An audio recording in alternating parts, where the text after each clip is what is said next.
और चलिए बात करेंगे दूसरी खबर की। स्कूल गुलजार और अतिथि 70,000। जिस तरह से मध्य प्रदेश की बात की जाए, भोपाल से बेरोजगारों के लिए खुशखबरी है। मोहन सरकार एमपी में 70,000 अतिथि शिक्षकों की भर्ती करने जा रही है।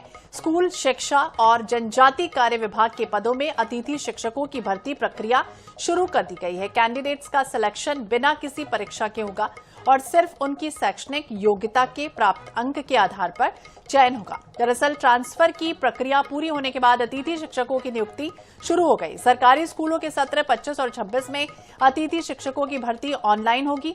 इसके लिए स्कूल शिक्षा विभाग की ओर से दिशा निर्देश जारी हो चुके हैं। पूरी प्रक्रिया GFMS पोर्टल के जरिए पूरी होगी। पदों पर जानकारी एजुकेशन पोर्टल 3.0 पर अपलोड कर दी गई है। पहले चरण की प्रक्रिया की बात की जाए तो 26 जून से शुरू हो चुकी है। 1 जुलाई से 3 जुलाई तक अतिथि शिक्षकों की उपस्थिति का प्रमाणीकरण किया जाएगा। पहले चरण के बाद बचे हुए पदों के लिए स्कूल चॉइस सिलेक्शन 5 जुलाई 2025 को शुरू होगा। मेरिट के आधार पर 9 जुलाई 2025 को स्कूल आवंटन होगा। आवेदकों को 10 से 12 जुलाई तक GFMS पोर्टल पर उपस्थिति दर्ज करानी होगी। तो बेरोजगारों के लिए कह सकते हैं कि बड़ी खुशखबरी सामने आई है। तो लंबे समय से इंतजार किया जा रहा था और मध्य प्रदेश से एक खबर अब सामने आई है, जहां मध्य प्रदेश के सरकारी स्कूलों में अतिथि शिक्षकों की भर्ती होगी। 70,000 खाली पद भरे जाएंगे। एजुकेशन पोर्टल 3.0 के जरिए भर्ती होगी और 5 से 7 जुलाई तक भर्ती के लिए बाकायदा आवेदन लिए जाएंगे।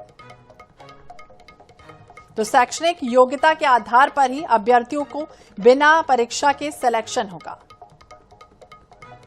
अंजलि सिंह ज्यादा जानकारी के लिए हमारे सहयोगी हमारे साथ जुड़ गए। अंजलि, देखिए लंबा इंतजार किया, लेकिन अब ये बड़ी खुशखबरी कह सकते हैं कि 70,000 पद भरने की प्रक्रिया जो है वो शुरू होने वाली है। क्या कुछ जानकारी, किस तरह की तैयारियां रहेंगी और लोग किस तरह से आवेदन इसमें करेंगे?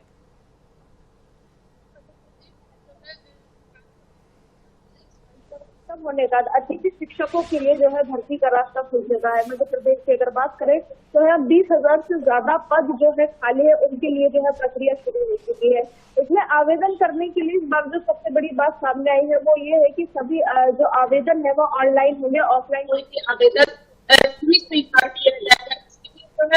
जो टीचरों का GFMS पोर्टल है उसके जरिए जो है वो की जाएगी। इसके अलावा अगर बात करें तो 26 से 29 तक जो है प्रक्रिया शुरू हो चुकी है, पोर्टल पे दिखाए जा चुके हैं। आज है 30 जून, तो आज जितने भी रिक्त पद है उनकी जानकारी जो है पोर्टल पे शिक्षकों को मिलेगी। इसके बाद जो है दूसरे राउंड की प्रक्रिया जो है शुरू होने वाली है 2 तारीख तक।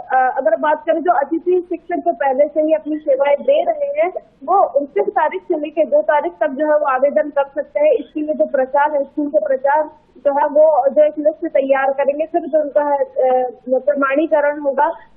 उसके बाद अगर बात करें दूसरे चरण की बात करें, अगर पहले चरण में कई स्कूल अगर छूट जाते हैं तो उनके लिए जो है प्रकरण की उसके लिए जो प्रक्रिया है ऐसा माना जा रहा है कि 5 तारीख से जो है 12 तारीख तक के लिए जो है शुरू की जाएगी। एक बहुत अच्छी खबर है लोगों के लिए जो अतिथि शिक्षक जो है, क्योंकि 20,000 पर मध्य प्रदेश के अगर सारे शासकीय स्कूलों की बात करें, हर बार की तरह जो है शासकीय स्कूलों में जो है, लेकिन अभी जो भर्ती परीक्षा हो रही है जिसमें अगर बात करें जो GFMS जो पोर्टल होता है जिसके जरिए जो है आवेदन किया जाता है वो शुरू हो चुके हैं। पहली प्रक्रिया जो है स्टार्ट हो चुकी है 26 तारीख से। इससे पहले भी हमने आपको जानकारी दी थी। तो वही बचे हुए पद जो है उनकी भी जल्दी जानकारी है। इसके लिए जो है दूसरी बात जो है दूसरी प्रक्रिया जो होगी वो भी जल्दी शुरू करने की बात की जा रही है। तो एक अच्छी पहल जो है। दूसरी चीज इसमें बड़ी बात यह है कि इन अतिथि शिक्षकों की भी जो है ऑनलाइन अटेंडेंस जो अभी अटेंडेंस को लेकर आदेश जारी किया गया था स्कूल शिक्षा विभाग द्वारा, वो अतिथि शिक्षकों पे भी लागू किया जाएगा। इससे जो है पारदर्शिता जो है वो देखने को मिलेगी, क्योंकि कई बार मध्य प्रदेश में ऐसे केस सामने आते हैं जिसमें जो शिक्षक है वो स्कूल नहीं पहुंचते हैं, लेकिन अब जो अटेंडेंस का मामला सामने आया है उसमें जो है शिक्षकों को स्कूल पे पहुंचना होगा, जिसमें उनकी GPS लोकेशन है वो भी ट्रेस की जाएगी। तो उसमें अतिथि शिक्षक भी होंगे, जो अतिथि शिक्षक है उनको भी स्कूल पहुंच के जो है यही प्रक्रिया का फॉलो करना पड़ेगा। लेकिन अभी सबसे बड़ी खबर ये है कि 20,000 से ज्यादा ऐसे सरकारी स्कूल हैं जहां पर पद खाली है, जहां पर अतिथि शिक्षकों की जो है बड़ी मात्रा में भर्ती होने जा रही है। बिल्कुल, और ये भी बताइए क्योंकि आवेदन की प्रक्रिया किस तरह से होगी, और अगर कोई गलत जानकारी देता है तो ये भी कहा जा रहा है कि फॉर्म रिजेक्ट हो जाएगा और फिर दूसरा चरण भी होगा, उसमें क्या प्रक्रियाएं रहेंगी? देखिए, जो पहले चरण में ऐसा कहा जा रहा है कि इसमें जो है कोई भी लिखित पेपर या फिर कोई भर्ती के लिए हम एग्जाम देते हैं वो नहीं होगा। ये सबसे बड़ी बात है कि उनकी जो योग्यता के आधार पर जो उनके अंक होंगे या जो उनकी नंबर होंगे उनके आधार पर जो है ये भर्ती परीक्षा की जा रही है। तो इसमें सबसे ज्यादा सावधानी बरतने की जरूरत है, क्योंकि अगर आपकी एक भी गलत जानकारी गलत होती है तो ऐसे में आपका जो फॉर्म रिजेक्ट कर दिया जाएगा। तो उसके लिए फिर दूसरी बार आवेदन करने का मौका तो मिलेगा, लेकिन ऐसे कई हजारों लोग हैं जो आवेदन कर रहे हैं। उसमें से पहली लिस्ट में आवेदन करनी होता है, वो दूसरे चरण का जो इंतजार करते हैं।